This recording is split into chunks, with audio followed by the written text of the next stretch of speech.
Premier League ရဲ့လက်ရှိချန်ပီယံလီဗာပူးအသင်းမှာဘာတွေဖြစ်နေတာလဲပထမဆုံးကင်တွယ်တဲ့ရာသီမှာပဲစူဖလားရရှိခဲ့တဲ့မန်နေဂျာအာနီစလော့ဟာအခုဆိုရင်ဖိအားတွေနဲ့ရင်ဆိုင်နေရပါပြီ။ Premier League အစပွဲစဉ်9ပွဲသက်တိုက်အနိုင်ရရှိပြီးတဲ့နောက်ပိုင်းမှာ Premier League မှာတလကျော်ကြာနိုင်ပွဲပြောက်နေတဲ့လီဗာပူးအသင်းဟာအမှတ်ပေးဇယားရဲ့အဆင့်9နေရာမှာရောက်ရှိနေပြီးတော့ဇယားထိပ်ကအာဆင်နယ်အသင်းနဲ့9မှတ်တောင်ကွာဟနေပါပြီ။ကာရာဘောင်းဖလားပွဲမှာလည်းအင်ကွင်းမှာခရစ္စတယ်ဘဲလီအသင်းကို3ဂိုးကိုမရှိနဲ့ရှုံးပြီးတော့ထွက်ခဲ့ရပါတယ်။ပိတ်သက်ရဲ့ကြားမှာနီးပြစလော့ကိုအထုတ်ပဲတင်ပြီလားဆိုတဲ့မေးခွန်းတွေစတင်ပေါ်ပေါက်လာပါပြီ။ဒါပေမဲ့ဒီလိုခြေစမ်းကျဆင်းမှုတွေရဲ့နောက်ကွယ်မှာ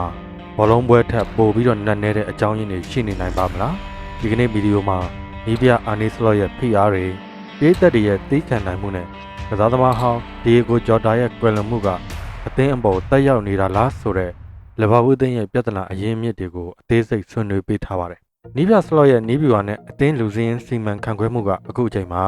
ဝေဖန်မှုအများဆုံးခံနေရတာပါ။ကာရာဘောင်းဖလားမှာခရစ္စတယ်ဘဲလီအသင်းကိုရှုံးခဲ့တဲ့ပွဲစဉ်မှာဆိုရင်ပွဲထွက်လူစည်းရင်းရဲ့10နေရာအထိအပြောင်းလဲလုပ်ခဲ့ပြီးတော့လူငယ်ကစားသမားတွေကိုပွဲထုတ်ခဲ့တာက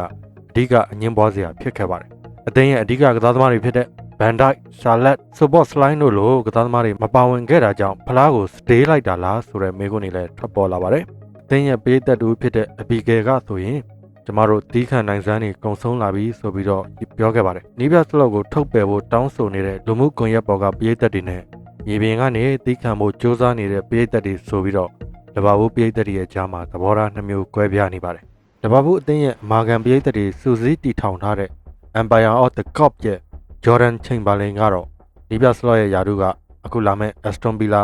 ရီယယ်မက်ဒရစ်နဲ့မန်စီးတီးတို့နဲ့ကစားရမယ့်လာမဲ့ပွဲစဉ်3ပွဲရဲ့ရလဒ်ပေါ်မှာအဓိကမူတည်လိမ့်မယ်လို့ဆိုပါတယ်။ဒါပေမဲ့သူကလူငယ်တွေနဲ့ရှုံးခဲ့တဲ့ပွဲကိုအခြေခံပြီးတော့နီးပြစလော့ကိုထုတ်ပယ်ဖို့ပြောဆိုတာကတော့ကြီးစရာကောင်းတယ်လို့လည်းမှတ်ချက်ပြုခဲ့ပါတယ်။စလော့ရဲ့နီးဗျူဟာပိုင်းဆုံးဖြတ်ချက်တွေဟာသူ့ရဲ့အကောင်းဆုံးကစားသမားတွေကိုကန့်သက်ထားသလိုအသင်းကိုပွင့်လင်းလုံးနေစေတယ်လို့လည်းသူကဝေဖန်ခဲ့ပါတယ်။လီဗာပူးအသင်းဟာကန်ဆိုးမှုတွေဂိုးသွင်းခွင့်လဲချော်တာတွေလည်းကြုံတွေ့နေရပါတယ်။အသင်းရဲ့ပေးသက်တယောက်ဖြစ်တဲ့ရိုင်ယန်ကဆိုရင်ဒီပြစလော့ကိုထုတ်ပယ်ဖို့ကစောလွန်းတယ်လို့ဆိုပေမဲ့ကစားသမားတွေကိုယ်တိုင်ကလည်းတာဝန်ယူဖို့လိုအပ်နေပြီလို့ထောက်ပြခဲ့ပါတယ်။ဘသူရဲ့အမှားအရင်ခံလဲဆိုတာကိုဝေခွဲရခတ်နေတဲ့အခြေအနေလို့ပြောလို့ရပါတယ်။လီဗာပူးအသင်းရဲ့ခြေစမ်းကျဆင်းမှုဟာဘောလုံးကွင်းထဲကပြဿနာတက်တက်မဟုတ်ဘူးလို့ The Anfield က Joe Sefton ကပြောခဲ့ပါသေးတယ်။ဒီရာသီမှာကစားသမားတွေဖောင်ကျနေတာ၊နိုင်ရန်ပြဿနာတွေရှိနေတာတွေအပြင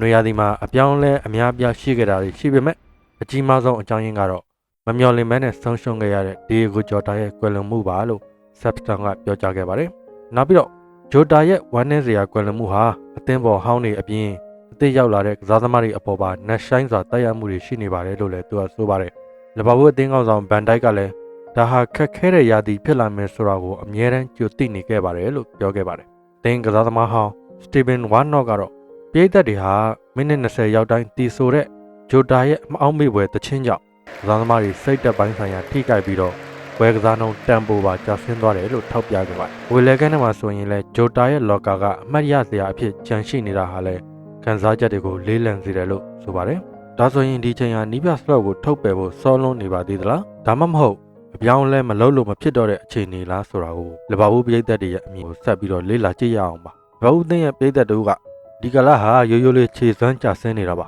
ါနီးပြစလော့ကပြန်ကောင်းအောင်လုပ်နိုင်မှာပါကျွန်တော်တို့တီးခံဖို့လိုအပ်ပါတယ်လို့ပြောခဲ့ပါတယ်ဒါပေမဲ့တခြားပေးသက်တယောက်ကတော့ဘန်နာရေးယင်းနှိမ့်မြုံနယ်မှုတွေအကြီးအကျယ်လှုပ်ထားပြီးတော့ရလက်ကောင်းတွေမရဘူးဆိုရင်နီးပြရာထူးကိုပြန်ပြီးတော့စဉ်းစားရပါမယ်ထိတ်တန်းကစားသမားတွေကချက်ချင်းပဲခြေစွမ်းပြနိုင်ရပါမယ်လို့ဆိုပါတယ်နောက်ထပ်ပေးသက်တို့ကတော့နီးပြစလော့ပြဿနာတက်နေတယ်လို့ပြောရင်ပြီးခဲ့တဲ့ရာသီကချန်ပီယံဖြစ်ခဲ့တာကိုညှင်းပယ်တယ်လို့ဖြစ်နေလိမ့်မယ်သူကဒီအသင်းသစ်ကိုအသားကျဖို့အတွက်အနည်းဆုံးတစ်နှစ်ချိန်ရသင့်ပါတယ်လို့ပြောခဲ့ပါတယ်ဘယ်လိုပဲဖြစ်ဖြစ်လီဗာပူးအသင်းရဲ့လက်ရှိအခြေအနေဟာနီးပြစလော့အတွက်တာမကကစားသမားတွေအတွက်ပါစိန်ခေါ်မှုအများဆုံးကာလတစ်ခုကိုရောက်ရှိနေတာပ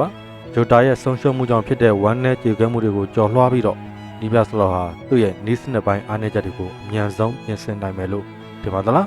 းလီဗာပူးအသင်းဟာထိပ်ဆုံး၄နေရာကိုပြန်လည်ဝင်ရောက်နိုင်မယ်လို့ယူဆပါလားနီးပြစလော့ကိုပို့ပြီးတော့ချိန်ပေးတင်သလားဒါမှမဟုတ်ပြောင်းလဲလုပ်တင်ပြီလားဆိုတာကိုရိတ်သက်အားလုံးရဲ့အမြင်ကိုကွန်မန့်မှာရေးသားပေးခဲ့လို့ရပါတယ်။အခုလိုစိတ်ဝင်စားစရာကောင်းတဲ့ဘောလုံးလောကတွေကအကြောင်းတွေကိုအမြဲတမ်းတင်ဆက်ပေးနေမှာဖြစ်လို့ကျွန်တော်တို့ရဲ့ channel ကို subscribe လုပ်ထားဖို့မမေ့ပါနဲ့။နောက်ထပ်ဗီဒီယိုမှာပြန်လည်ဆုံတွေ့ကြပါမယ်